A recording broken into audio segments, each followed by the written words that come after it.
The day has asked enough of you. Whatever remains unfinished can stay where it is for a while, without being sorted, answered, or carried any farther tonight.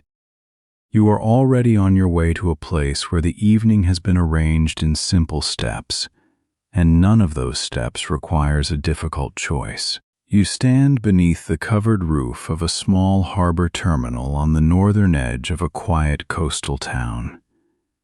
It is early autumn, and a steady rain has settled over the docks. The rain is light enough to leave the water smooth, yet constant enough to make a low silver sound on the roof above you. Beyond the glass doors, amber lamps glow along the pier. Their reflections stretch across the dark blue harbor in long, wavering lines. Your coat is dry beneath the shelter. A folded wool scarf rests around your neck, warm without being heavy. In one hand, you carry a small canvas overnight bag. In the other, you hold a round blue ceramic token given to you at the ticket desk. It is cool and smooth against your palm, with a simple picture of a lantern pressed into one side. The token is your cabin key for the short overnight crossing to Alder Isle. The ferry leaves this harbor every evening and reaches the island after midnight, though no one aboard seems concerned with the exact hour. The route follows the protected shoreline, passing low wooded points and wide marshes where the water remains sheltered from the open sea. There is no need to watch the time. A brass clock hangs above the terminal doors, but its quiet hands seem to belong to the building rather than to you.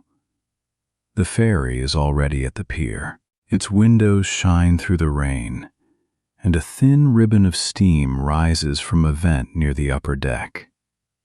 You can take one easy breath before you move on, simply noticing the warm air beneath the roof and the cool air beyond the doors. Nothing else is required. The doors open with a muted sweep, and you step onto the covered walkway leading toward the ferry. The walkway is enclosed with clear panels. Rain beads on the outside and gathers into slow streams that run downward. Through the glass, you see the ferry's dark blue hull beside the dock. Its name is painted near the bow in plain white letters, Harbor Lantern. The vessel is neither large nor grand.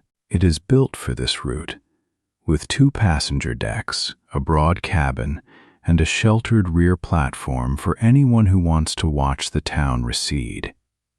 A crew member waits at the end of the walkway. He wears a navy sweater beneath a rain jacket and holds a small wooden tray. When you show him the ceramic token, he checks the lantern mark and gives a quiet nod. "Cabin 12 is ready," he says. That is all the conversation needed.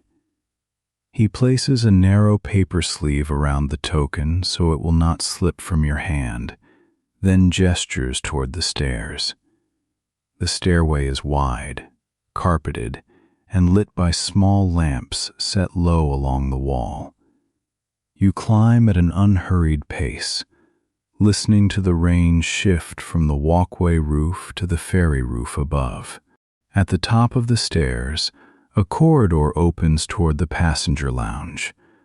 Polished wood panels line the lower walls. The floor is covered with a deep gray carpet that absorbs each footstep.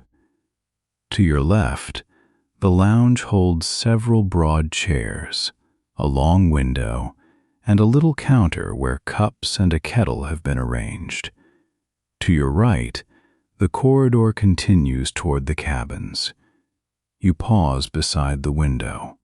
Outside, the harbor remains close. The terminal roof, the wet pier, and the row of town lights seem gathered together in one amber band.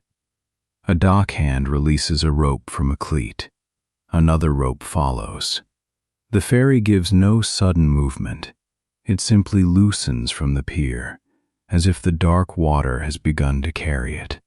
The engine hum settles beneath the floor. It is low and even, more felt than heard. The harbor wall starts to move past the window. Rain draws thin lines across the glass, and the lights of the town lengthen, blur, and slowly fall behind. You continue down the corridor to cabin 12. The door is painted warm cream, with a small brass number above the handle.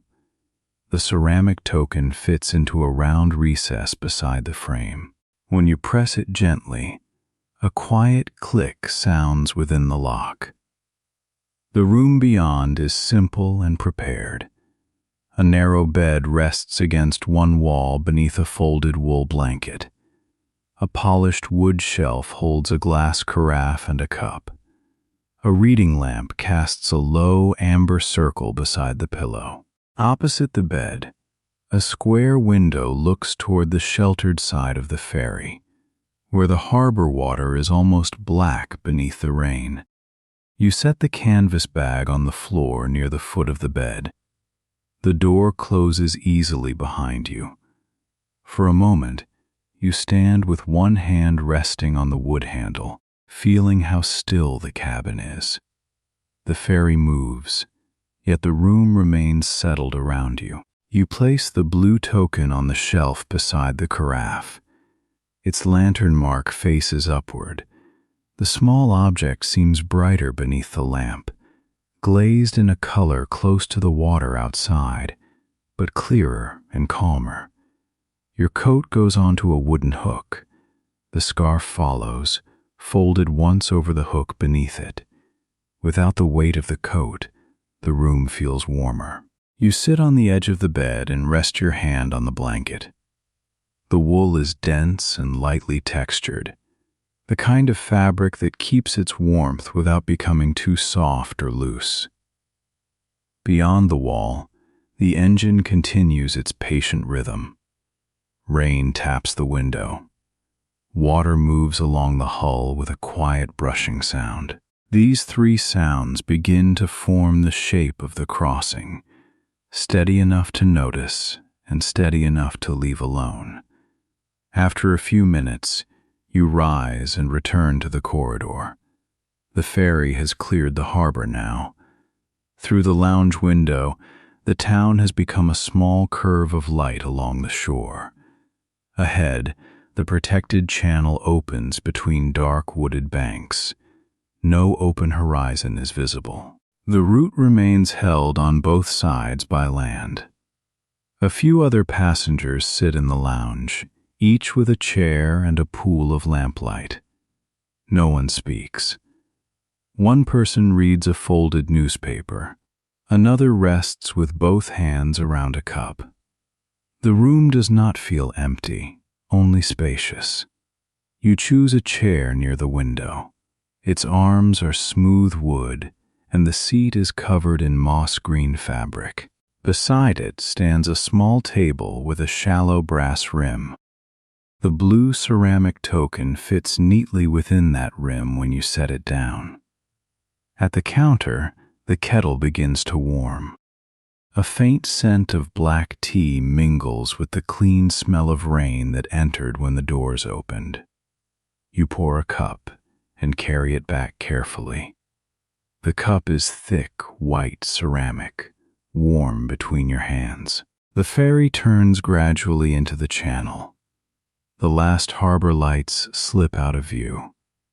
In their place, small lamps appear at intervals along the shore, each one marking a dock, a boathouse, or a path through the trees. The lamps do not flash. They remain constant, amber points in the rain. You drink the tea while the first part of the journey settles into its rhythm. The cup warms your palms. The engine hum stays beneath you. Rain crosses the glass in patient lines. Now and then, the ferry passes a cluster of reeds, their dark tops bending only slightly in the still air.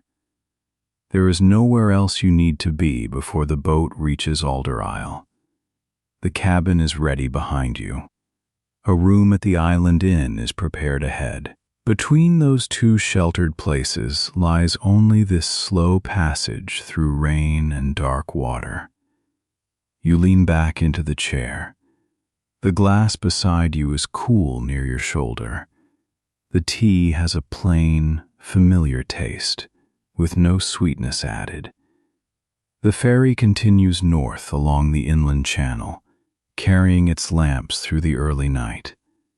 For a while, the nearest shoreline stays beside the ferry. Alder trees stand close to the water, their trunks pale whenever a shore lamp reaches them. Behind the first row, the woods rise in darker layers. Some leaves have begun to turn, though the rain deepens every color until green and brown seem almost blue. The chair holds you comfortably as the ferry moves. There is a small brass footrail beneath the window, and you rest your shoes against it. Each curve of the channel changes the view without disturbing the pace. A boathouse appears, passes, and becomes another shadow behind the rain. A narrow dock extends from a cottage garden. Farther on, a low stone wall follows the bank for a few hundred yards, its wet surface catching a muted shine. Nothing along the route asks for an explanation. These are simply places at the edge of the water, noticed for a moment from a warm room. You can let each one arrive, remain, and slip away. The crew member who met you at the walkway comes through the lounge carrying a tray of clean cups. He moves without haste, collecting the few that have been left on tables. Near the counter, he checks the kettle and adds water from a metal pitcher. Then he dims one of the ceiling lamps, leaving the smaller wall lamps to hold the room in amber light. The change makes the window clearer. Your reflection becomes faint enough that the shore beyond it is easy to see. The ferry is passing the first marsh now, a broad stretch of water and reeds enclosed by wooded hills. Low islands divide the channel into long, sheltered lanes. Rain touches the marsh in countless small circles. From the moving ferry, those circles blend into a fine texture, like brushed metal beneath the lamps. Here and there, clusters of reeds stand above the surface. Their stems are nearly black, while their tops carry a dull gold that remains visible even at night. A line of wooden posts marks the deepest part of the channel. Each post has a small amber reflector near the top. The ferry follows them at a measured distance, one after another. You notice the first, then the second, then several more, until the sequence becomes part of the background. The engine changes slightly as the vessel enters a wider bend. The sound remains low. It only deepens for a few moments, then returns to the same even tone. Beneath that tone, water slides along the hull. The rain on the roof is lighter here, softened by the shelter of the hills. You finish the tea and place the cup on the table. A little warmth remains in the ceramic. The blue token lies beside it, its glazed surface reflecting the lamp above. You turn it once with one finger, bringing the lantern mark toward you again. On the back of the token, a narrow line has been pressed around the edge. The design is simple enough to follow with your thumb. Circle, lantern, smooth center. It was made in the island pottery, the ticket clerk told you, and used only for the ferry cabins. At the end of the crossing, you may keep it or leave it in a bowl at the inn. There is no formal rule. You slip the token back into its paper sleeve and place it in your coat pocket, which you can reach from the chair where the coat rests over one arm. Knowing where it is feels sufficient.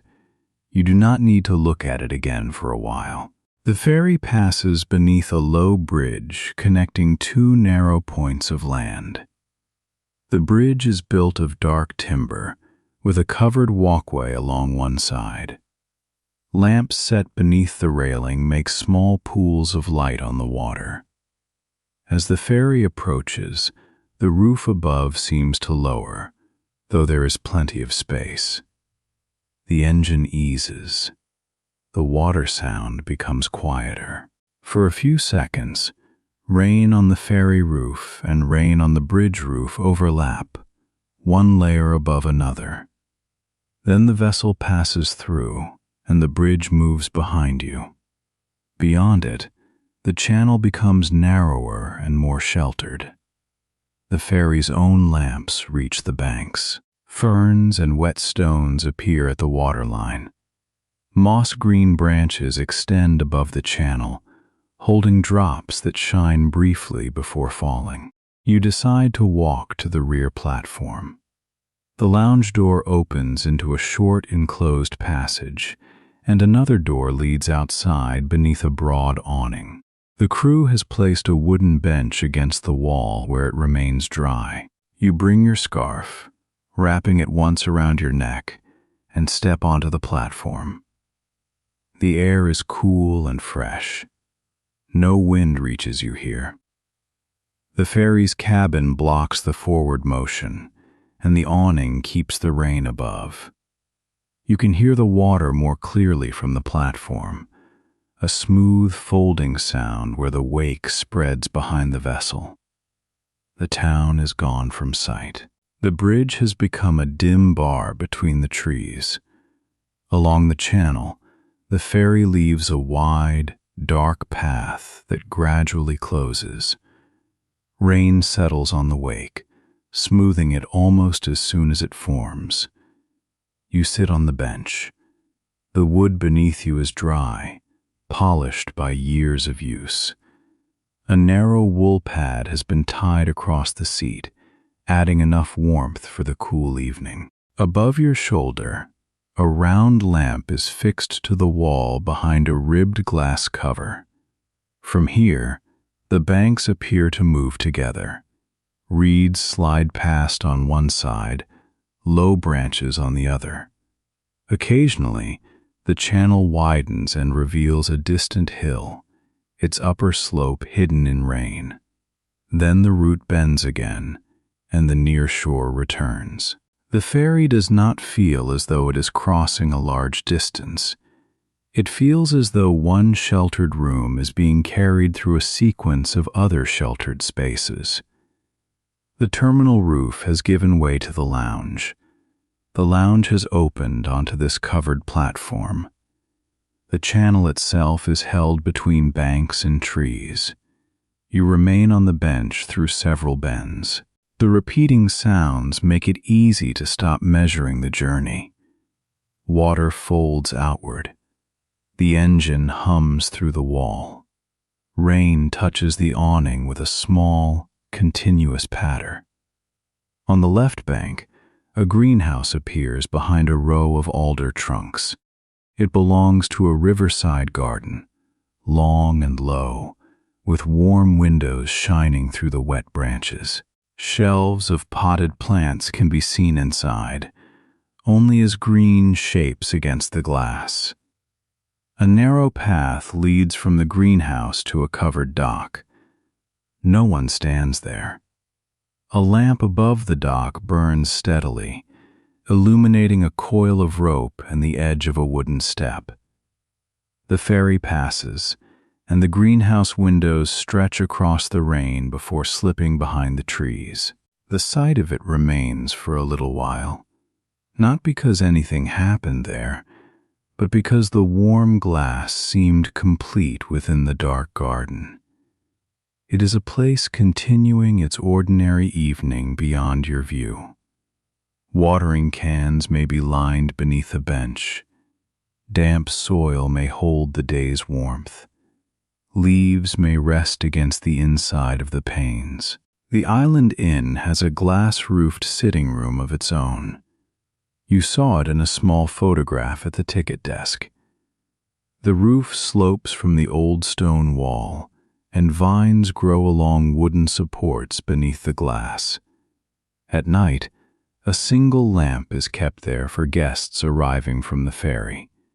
The thought gives the journey a simple direction. You are moving from one amber window to another. The crew member steps onto the platform to check the latch on a storage cabinet. He notices you on the bench and points toward a darker opening ahead. "Cedar Narrows," he says. "Smoothest water on the route." He closes the cabinet and returns inside. The name is easy to understand as soon as the ferry enters. Cedar trees lean over both banks, and the channel becomes a long corridor between them. The water loses even the smallest ripple. The vessel slows slightly. Its wake narrows. The branches overhead do not meet, but they make the sky seem closer. Rain falls through the open strip above the water, while the banks remain partly sheltered by the cedar boughs. The scent reaches you before you think to notice it. Wet cedar comes across the platform in a cool, clean trace. It mingles with the wool of your scarf and the faint black tea that still lingers from the lounge. Small lamps are fixed to the channel posts here. Each lamp sits within a metal hood, directing its amber light downward. As the ferry passes, the posts brighten one at a time. The light touches wet bark, then water, then the smooth side of the hull. You watch 3 posts pass, then 3 more. There is no need to keep count. The pattern continues without you. At the end of Cedar Narrows, the trees open around a broad pool. Several channels meet here, separated by islands thick with reeds. The ferry turns toward the northern passage. Its motion is so gradual that the bench, lamp, and awning seem to remain still while the view changes around them. Across the pool stands a small keeper's cottage. The building is square, with a covered porch and 2 windows facing the water. One window is dark.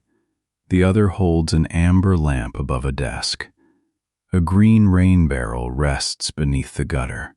A bell hangs near the porch roof, though it does not ring. The ferry route is familiar, and no signal is needed tonight.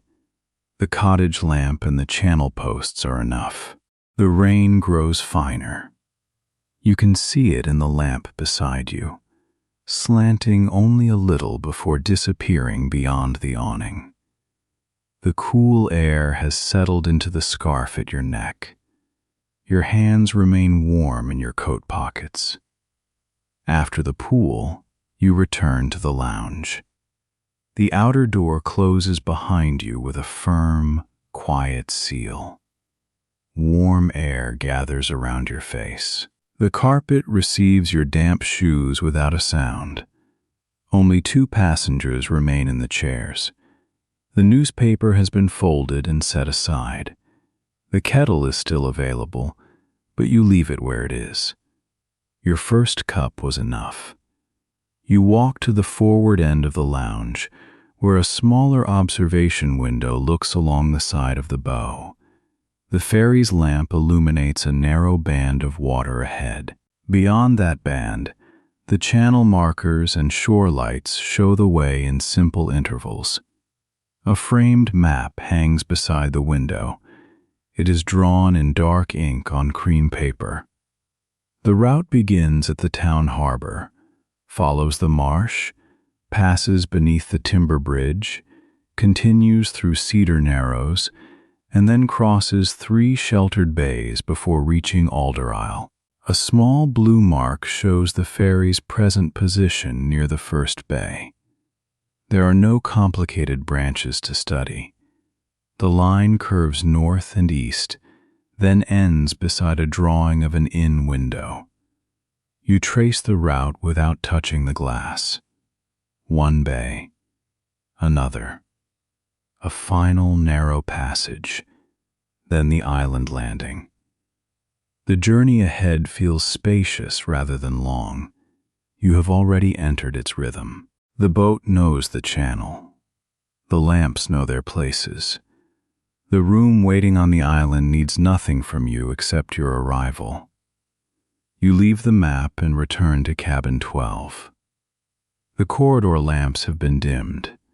Their light falls close to the walls, leaving the center of the carpet in a comfortable shade. The blue token opens the door once more. Inside, the reading lamp remains as you left it. The wool blanket is folded at the foot of the bed.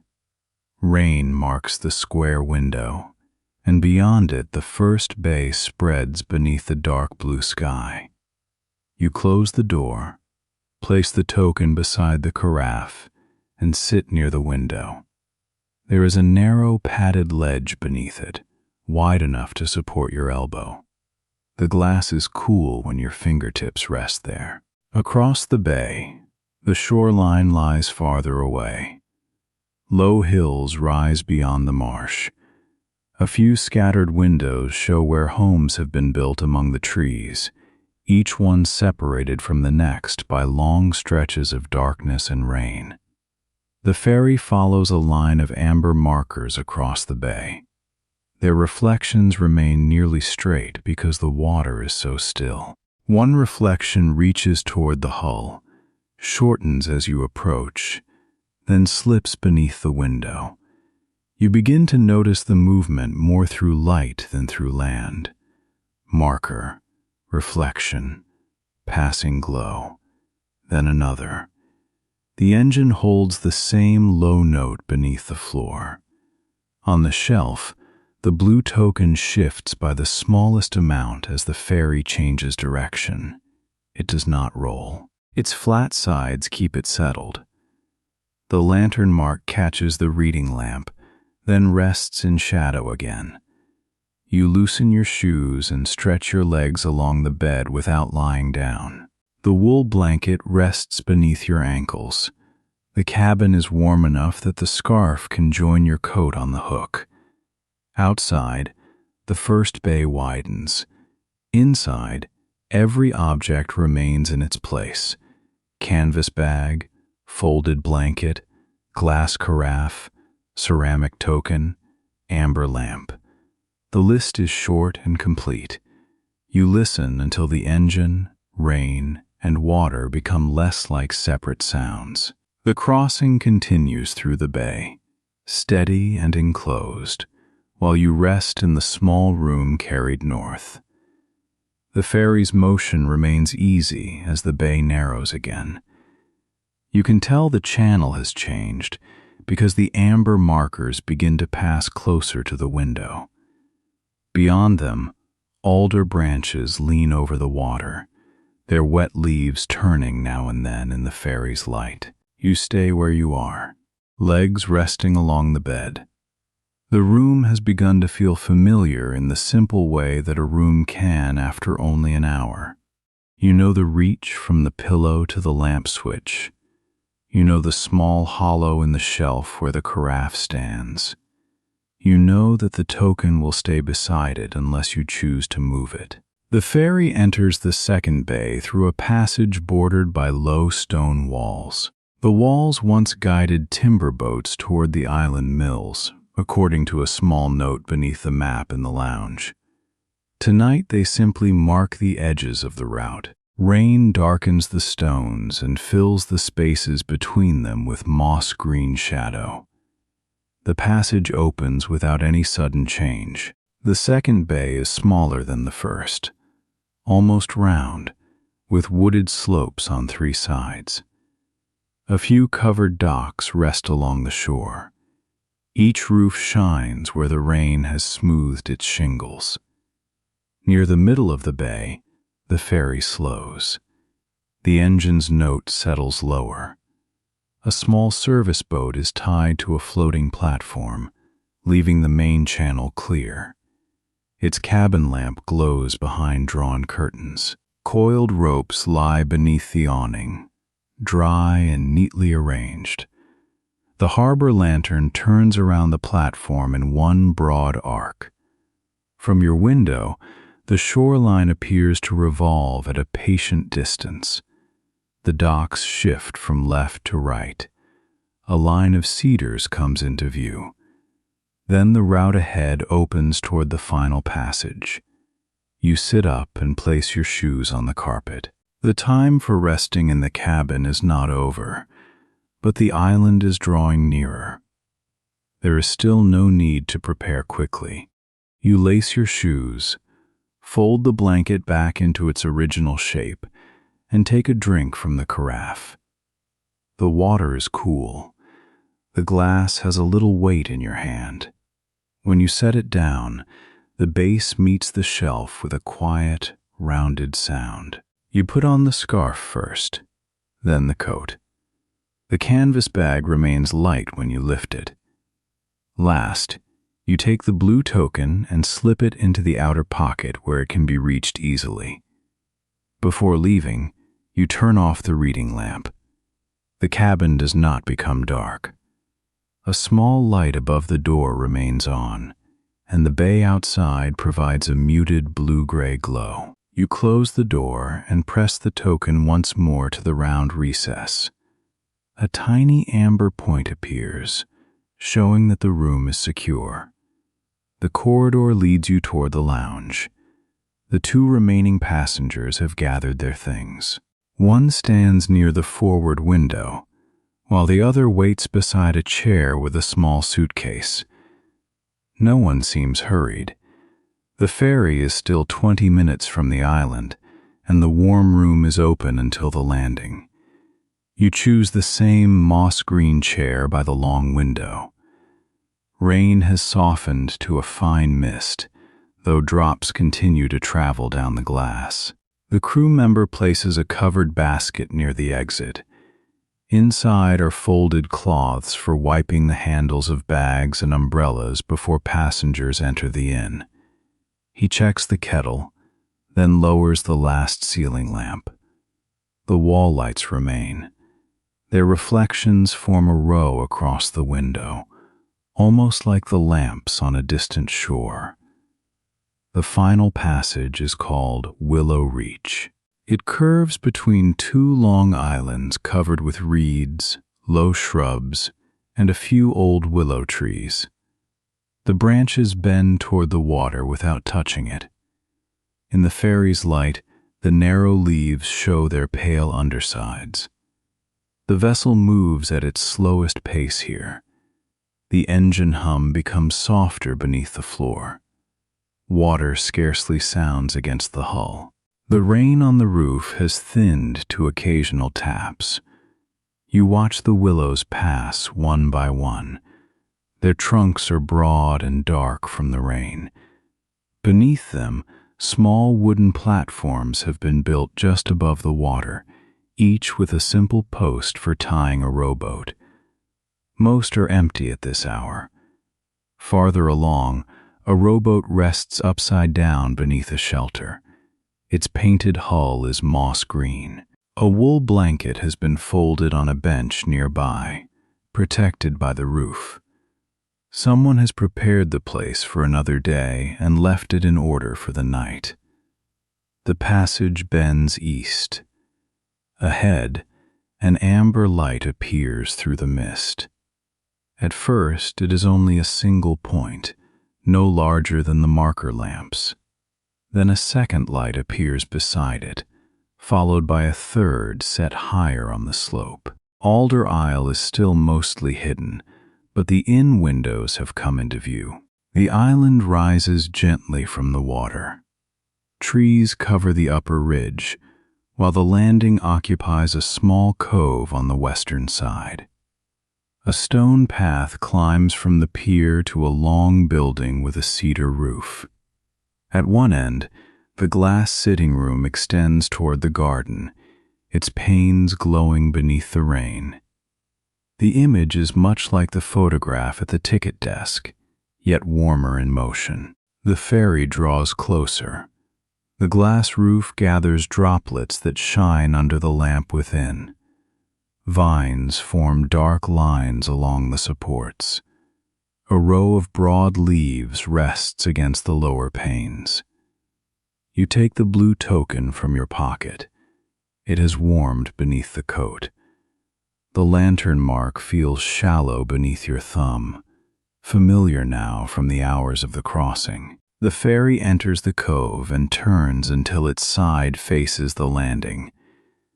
The engine eases almost to silence. A crew member steps onto the covered pier with a rope, places it around a post, and returns for another. The movements are practiced and unhurried. The hull comes to rest beside the dock without a jolt. Only a small change in the water shows that the journey has paused. The rain has nearly stopped, leaving a fine mist beneath the pier lamps. The lounge door opens. Cool air enters with the scent of wet cedar. One passenger goes ahead, then the other. You wait until there is space, lift the canvas bag, and follow. The covered walkway is shorter than the one in town. Its roof is made of cedar boards, and narrow amber lamps run along the inside rail. Beneath your shoes, the planks feel firm and dry. At the end of the walkway stands a wooden bowl on a small shelf. Several blue ceramic tokens rest inside, their lantern marks facing in different directions. A handwritten card says that travelers may return their cabin keys here or carry them to the inn desk. You keep yours. The token belongs with the final part of the route, and the inn desk is only a short walk away. The crew member waits near the gate. He gives the same quiet nod as before. Path lamps lead straight up, he says. You thank him and step from the pier onto the island. The path begins beneath a covered arch, then follows the cove through a small garden. Flat stones have been set close together, their surfaces damp but even. Amber lamps stand at knee height along one side. The canvas bag hangs comfortably from your hand. Your coat holds the cool air away. Without the ferry beneath you, the island feels very still, though not silent. Water brushes the pier posts behind you. Drops fall from cedar branches. Somewhere near the inn, a low stove fire makes a faint, steady crackle through an open vent. The path curves around a bed of broad green leaves. Rain has gathered at their edges.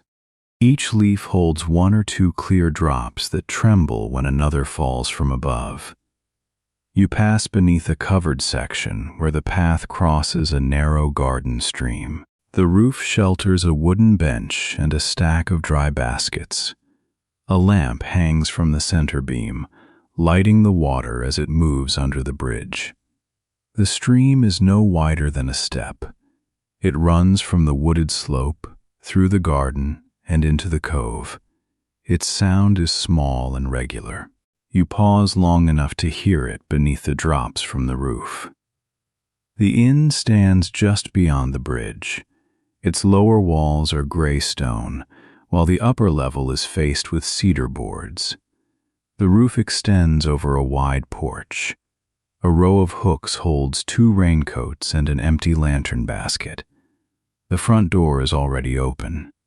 Warm light reaches across the porch boards. You wipe your shoes on a thick mat and enter. The innkeeper stands behind a polished wood desk. She is arranging a short row of room cards in a drawer. Her silver hair is tied back, and she wears a dark green sweater. When she sees the blue token in your hand, she closes the drawer and smiles. "You've brought the lantern key," she says. You place the token on the desk. She sets it within a small brass ring, where it fits as neatly as it did on the ferry table. Then she turns a paper register toward you. Your name is already written on one line, and beside it is the number 7. The innkeeper does not ask for a signature.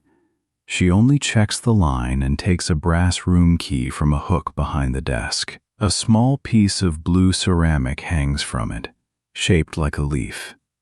"Your room is above the glass garden," she says. Tea is ready whenever you are. The room key is warm from the wall near the stove. You take it, and the little ceramic leaf rests against your fingers. The fairy token remains within the brass ring on the desk. You may leave that here, the innkeeper adds, or take it up with you. You look at the lantern mark once more. It has guided every door along the crossing. Now that the room key is in your hand, the token's work is complete. You leave it in the ring, blue against the dark wood. The innkeeper lifts the ring and places it on a shelf beside a row of similar tokens. Each one catches the lamplight in a slightly different way. They are not displayed as trophies or souvenirs. They are simply ready to be carried back to the harbor on the morning ferry. You follow the innkeeper through an arch beside the desk. The entrance hall opens into a sitting room with a low stone fireplace. A stove has been set within the old hearth, and its fire glows behind a small glass door. 2 wool-covered chairs face it. A long table holds a bowl of apples, a stack of folded napkins, and a dark ceramic teapot. Beyond the sitting room, a set of glass doors leads into the garden room. The innkeeper opens one side and leaves it open behind you. The glass room is long and narrow. Its roof slopes upward toward the stone wall of the inn. Wooden supports divide the panes, and climbing vines follow the beams. Broad leaves gather near the windows, their moss-green surfaces shining in the warm light. Rainwater moves down the outside of the glass in narrow threads. Inside, the air carries a trace of damp soil, cedar shelves, and black tea. A small iron stove stands at the far end, keeping the room comfortably warm. The innkeeper brings the teapot from the table and sets it on a tray near a deep chair. She adds a thick cup, a folded cloth, and a small dish of oat biscuits. The arrangement is simple and already complete. "I'll show you the room after tea," she says. She returns to the desk, leaving the glass door open between the spaces. You place the canvas bag beside the chair and remove your coat. A wooden stand waits nearby, with broad pegs that will not crease the wool. The scarf folds over the top rail. You sit beneath the glass roof.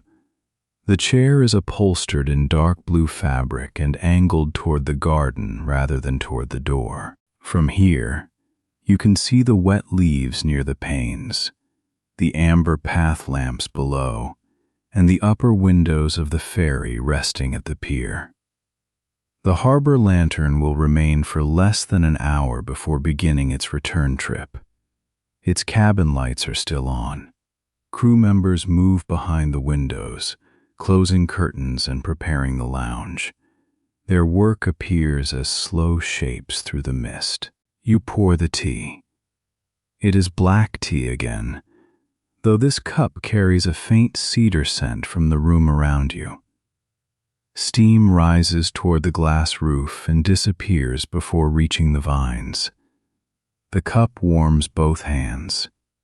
The oat biscuit is plain and crisp, with only a mild sweetness. You eat it in small pieces, listening to the garden stream beyond the wall and the occasional drop sliding from one glass pane to another. The innkeeper moves through the sitting room once, adding a small piece of wood to the stove. The fire responds with a low, settling sound. She closes the stove door, checks the latch, and returns to the desk. Nothing in the room requires conversation. The tea, chair, and view are enough. You watch the ferry lights for a few minutes, then notice that you no longer need to follow what happens at the pier. The journey has narrowed again.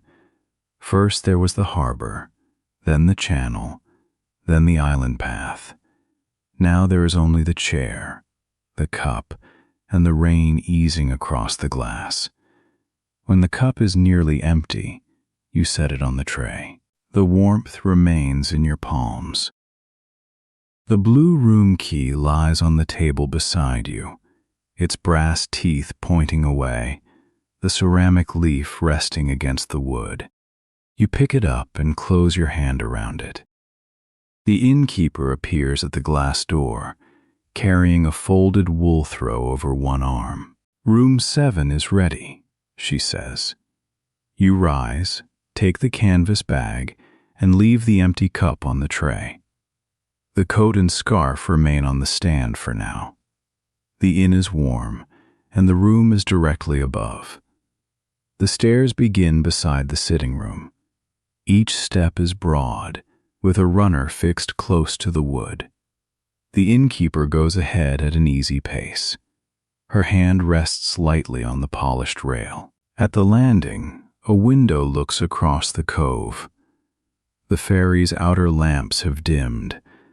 The mist has thinned enough to show the far line of willows as a dark, low shape beyond the water. The innkeeper turns along a short corridor. Room 7 is the last door, beneath the slope of the cedar roof. She opens it with a spare key and leaves the lamp low. The room is larger than the ferry cabin, but arranged with the same sense of order. A bed stands beneath the sloped ceiling. A moss-green wool blanket is folded across the foot. One wall is old stone, warmed by a narrow pipe from the stove below. The other wall holds 2 windows looking into the glass garden. From above, you can see the vines crossing the roof supports. The amber lamp in the garden room makes each wet pane visible. Rainwater continues to travel downward in fine lines, though the sky itself has begun to clear. The innkeeper places the folded throw on a chair. She shows you a small washstand, a pitcher of water, and a wooden latch for the inner shutters. Then she points to a cord beside the bed that controls the window lamp. "Breakfast waits until you come down," she says. The words remove the last small reason to think about morning. There is no hour to remember. No bell will ring.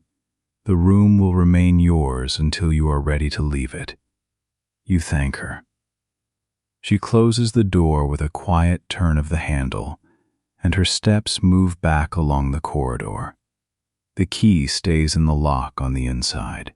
You set the canvas bag on a bench and turn the brass once. The latch settles into place.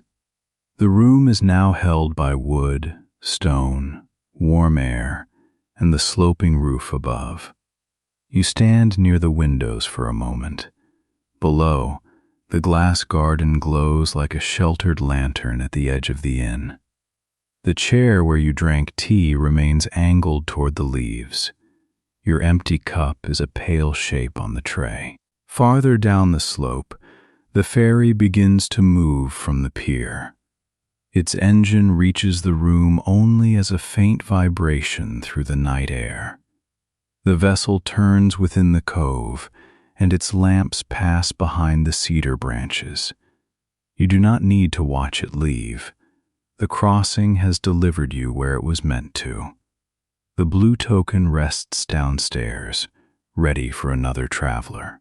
The brass room key remains here, warm beside your hand. You unpack only what is needed for the night. The canvas bag stays on the bench, lighter now, with its top folded closed. Your coat and scarf can remain downstairs until morning. The room already has all the warmth you need. At the washstand, cool water clears the last trace of travel from your hands. You dry them, then place the brass key on the narrow shelf beside the bed. The blue ceramic leaf turns once against the wood and comes to rest. You draw the wool blanket down from the foot of the bed. Its weight spreads evenly across the white cover.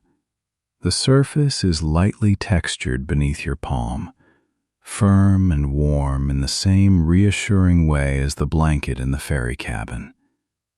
The lamp beside the window is still low. Its amber circle reaches the stone wall, the edge of the chair, and the folded top of the canvas bag. Nothing beyond that circle needs your attention. You sit on the bed and listen. The ferry's engine has faded from the cove. Rain remains on the glass roof below, but only in scattered drops now. Beneath it, the stove fire settles with a small sound that rises through the warm stone wall. The three sounds of the crossing have become simpler. There is no engine beneath the floor. Water no longer moves along the hull. There are only drops on glass, the low fire, and the garden stream continuing under the covered path. You lift the blanket and settle beneath it. The mattress holds you without shifting. The sloped ceiling makes the room feel gathered close, while the two windows keep a view of the garden's amber light. The vines below rest along their wooden supports. Wet leaves shine for a moment whenever a drop crosses the pane above them. Then the light returns to its steady shape. You reach for the cord beside the bed and lower the window lamp. The amber circle becomes smaller. The stone wall moves into shadow.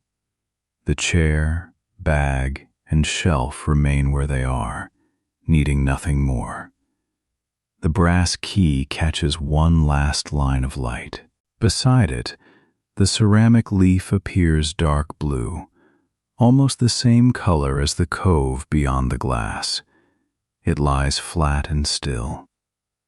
Your route for the evening has ended without asking you to make it end. The harbor released the ferry. The channel carried it between the banks. The island path led upward beneath the lamps. The inn received each traveler and gave each one a room. Now the same order continues around you. Rainwater finds the lower edge of the glass. Warmth rises through the old stone. The blanket rests across you. The room holds its place above the garden. The mist outside thins over the cove, but you do not need to see the change. The windows can keep watch on the water. The vines can remain beneath the roof. The low stove can tend its own small fire downstairs. Your thoughts may follow the channel for a while, passing one amber marker and then another. They may rest near the covered bridge, the cedar banks, or the lantern windows at the island landing. Each place is already behind a closed door, settled and complete. The room grows quieter as the rain spaces itself farther apart. One drop crosses the glass. Then the surface is still. Another follows later, with no need to measure the time between them. The garden stream continues at the same low level. It moves beneath the bridge, past the path lamps, and down to the cove. It does not hurry toward the water. It simply follows the ground. The lamp is nearly dark now. A narrow amber line remains at the edge of the shade. The key beside the bed is only a small shape. The wool blanket keeps its even warmth. You can leave the island, the ferry, and the town to their ordinary night. The pier boards will dry beneath the roof. The blue token will wait in its brass ring. The glass garden will hold the last drops of rain until they slide away. Above it, room 7 stays warm beneath the cedar roof. The fire settles. The stream continues. The windows hold the dark blue cove, and nothing in the quiet arrangement needs you to remain awake.